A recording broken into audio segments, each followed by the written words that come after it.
So what is the impact of new technology on the power of dictators and their ability to remain in office? I've been asking this question over the last decade, and it's been thrown into sharp focus by events in Tunisia, and then in Egypt, and then in Libya, and then in a whole host of other Middle East countries where we have seen popular uprisings, popular expressions of discontent using social media. Now, this is nothing new. We've seen it in China and in many other nations over the last 5 or 6 years. But what is new is the intensity, ferocity, and the speed at which crowds mobilize. On my own website, within a few seconds, I can create a new web page which streams continuously news from around the world using Twitter on a particular theme.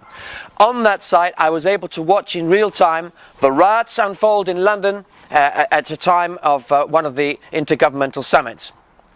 And in the same way, we are able to watch in real time using a mobile phone anywhere the stream of consciousness from people right in the middle of riots who are planning, who are organizing, either on one side the police, on the other side the general population, trying to keep up with this incredible kaleidoscope of passion and feeling, emotion, energy, tens of thousands of people on the streets, any one of which can record exactly what is happening, even if all the phone networks are turned off, because they can record it on their own cameras and then transmit it a day, a week, a month, a year later.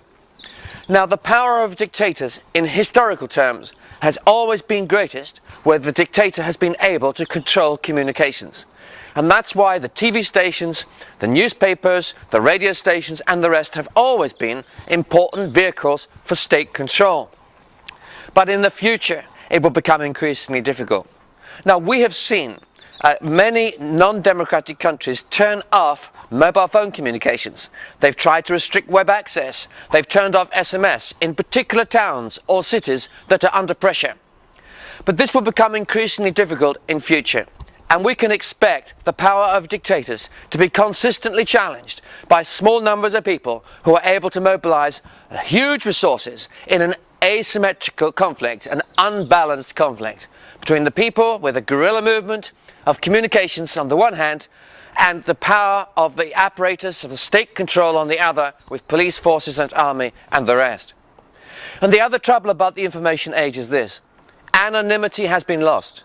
In the past, you could send your army or whoever it is into a square to assassinate some of your own citizens and hope to get away with it. In today's society, it is quite likely that some of those soldiers will be identified by technology recording in real time exactly what is happening.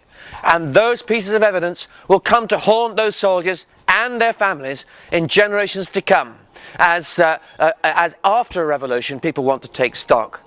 So the world is a very different place. That's good for dictatorships. It's also good for open democracy, because democratic societies can also behave in a totalitarian way, especially in wartime.